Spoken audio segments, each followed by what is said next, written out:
Welcome back to the last gaming channel on YouTube that's not in permanent Halo or Call of Duty mode these days. That's right, I'm going to be playing a good game today! Imagine that!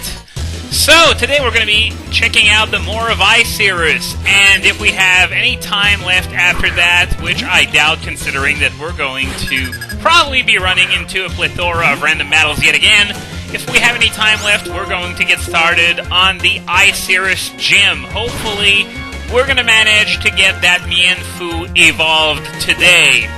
So, last time I left you on the note of, I was about to talk about Shelmet and Axelgor today, so I'm going to do just that.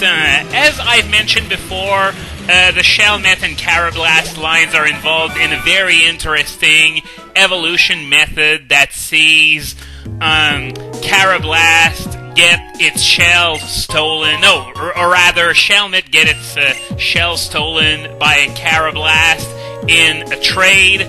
So this is basically how Axelgor is obtained. Of course, since it lost its shell, as you might expect, Axelgor has absolute shit for defenses, and that's its main flaw, really, because... hold on. Oh, I figured as much. I was thinking that was there for a reason, and if I jumped down, I was gonna have to go all the way around again to get it. So, yeah, otherwise, Axelgor is fairly interesting. It's the fastest Generation 5 Pokemon, for one thing, so if you're playing a metagame that only allows Generation 5 Pokemon, then I guess Axelgor is notable in that regard. And, oh, great. I hate Emolga. I hate Emolga so freaking much. I'm gonna have to go with Sigilif here, since, well, basically, I kept some room for Ducklet in order to fly away from this place quickly, and I also had to make some place for Timber, since, well, I need to push a Strength Boulder. So, as a result, well, I left Lilligant and Excadrill in my PC, and Excadrill would have been really useful here. Had I known, I would have run into an Emolga. I probably would have brought it along, but anyway, as I was saying, yeah, Axelgor is the fastest Generation 5 Pokemon. Its special attack is pretty decent at base 100.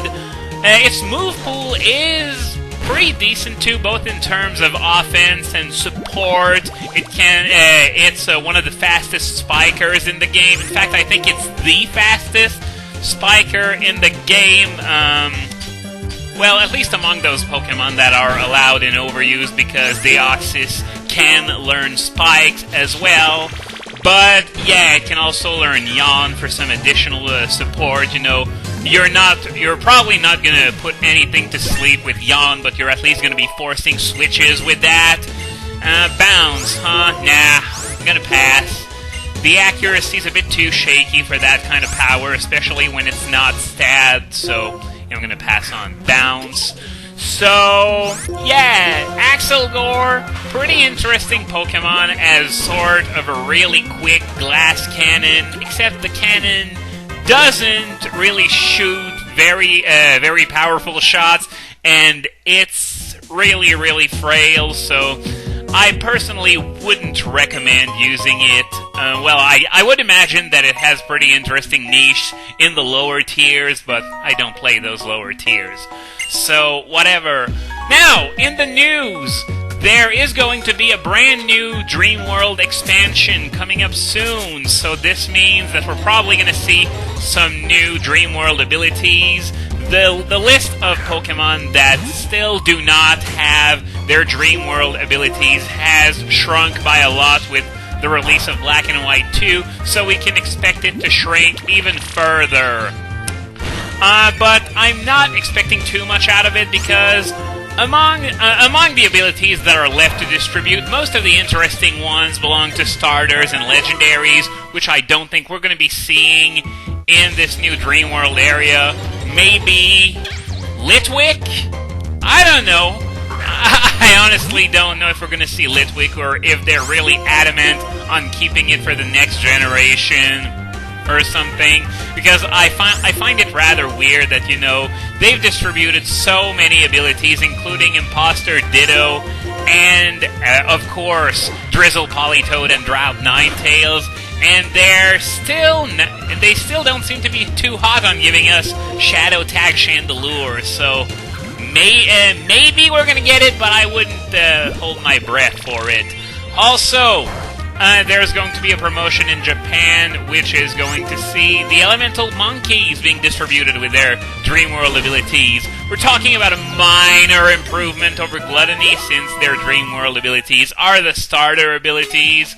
So yeah, very minor improvement, but that's nothing, absolutely nothing, that's going to salvage those poor Elemental Monkeys.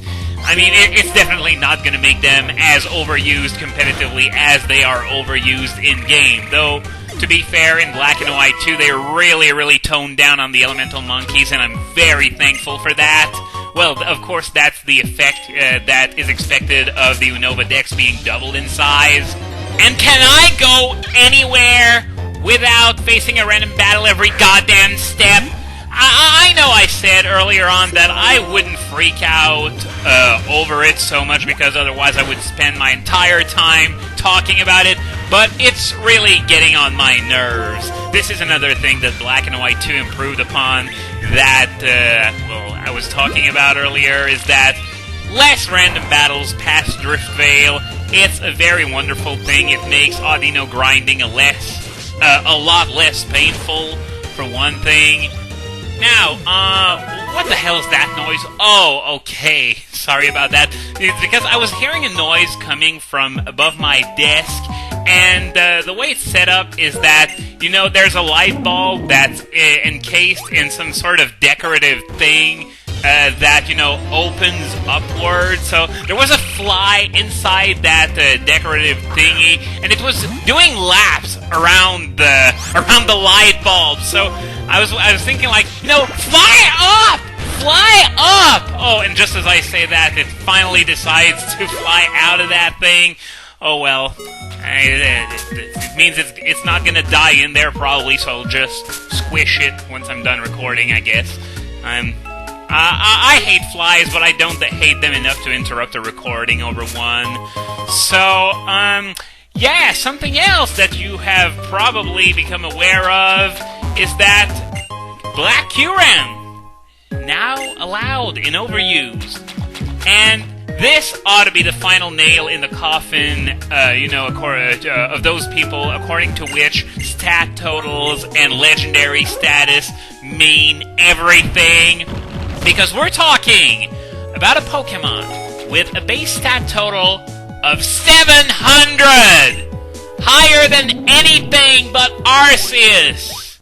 No drawback ability either!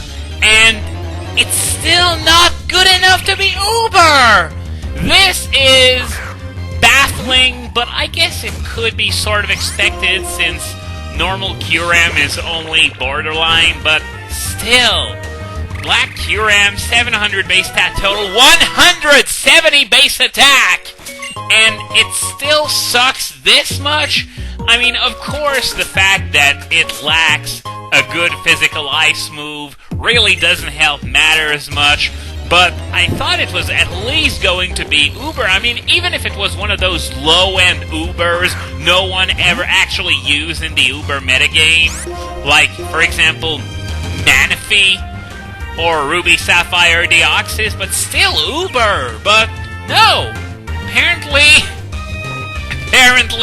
that's still not enough. I mean, Fusion Bolt definitely doesn't help as much as Fusion Flare does for White Kyurem. As I've said in my special video a few weeks ago, the Terra Vault really doesn't do a whole lot for it. It really needs the help, and to be fair, it would have been sort of easy to see coming because many other communities that don't follow Smogon's rules adopted Black Kyurem as overused long before Smogon did, so it's really not all that much of a surprise, but still, 700 base stat total! You'd think with that kind of stat total, anything could break into Ubers. Which begs the question, it would be pretty interesting to see how Slacking and Regigigas would perform without their abilities. Would they break Overused? Considering they're both normal type, not sure about that, and I just love when I switch into something like that that triggers Water Absorb, which reminds me, in Black and White 2 I had a lot of fun. You know, I was using Lapras, and since Thunderbolt doesn't come until very late, I was using Thunder instead, and a lot of Pokemon just loved using Rain Dance in my face while I was readying an incoming Thunder, so that was just so fun. If I can replicate that in my LP run, I probably will. Yes, I'm planning on using Lapras. I have a lot more patience than most for that kind of thing, I guess, considering many people rage quit on trying to find one for their teams. Also, I was talking about tiering earlier on, and guess what? Genesect is now on top of the Overused ladder. That same Pokemon that was so good in the Dream World tier because it was a dedicated lead, which doesn't really exist anymore with Team Preview, and it's still number 1 on the Overused ladder. I mean, sure, you're probably still going to use it as a lead regardless, and it's going to be just as effective, because, you know, Genesect is as subtle as a sledgehammer, but, you know, it's one of those things that work. I think I'm done with this place. Yes! So, I'm going to fly away to the Pokemon Center in Icirrus, heal my team, pick up Excadrill and Lilligant, because, you know, I can afford to have my full team of 6 for the gym since I need no HMs in there. But back to Genesect, just one last thought. If there were still no Team Preview, would it be too good? Would it be banned to Ubers? Maybe not, but I think that's a question worth pondering. No, I didn't want to talk to... I was about to say Nurse Joy, then I realized it's probably not Nurse Joy in the games, well, except for Yellow, but whatever. Let's get Lilligant back, even though we're headed into an ice gym, and it's probably not going to do a whole lot. Excadrill could be useful because of Rock Slide, though. In fact, once Mienfoo evolves, I'm probably going to be soloing this place with Excadrill, considering that, well, Mienshao won't be needing any more levels in the near future. Please take this fresh water. Yeah, he's not wasting any time, is he? Ice can be melted with fire or shattered with fighting. Yeah, lots of weaknesses. Or you might want to smash it into dust with rock or steel. They know ice is pathetic defensively, and yet they insist on trying to make defensive ice types. Dudes, you struck gold once with Mamoswine.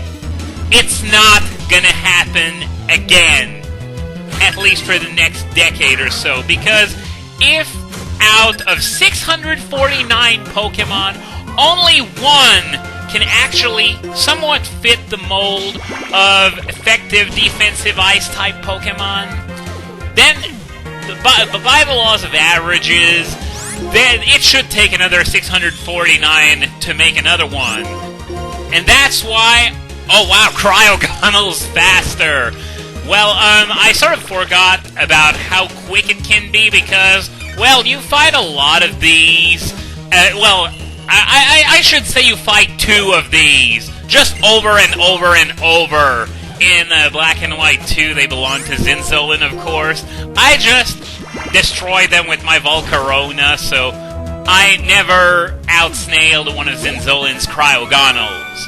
I guess that's gonna be all for this video. So next time, we're gonna get into the gimmick of this gym, which, as you can see, is ice puzzles.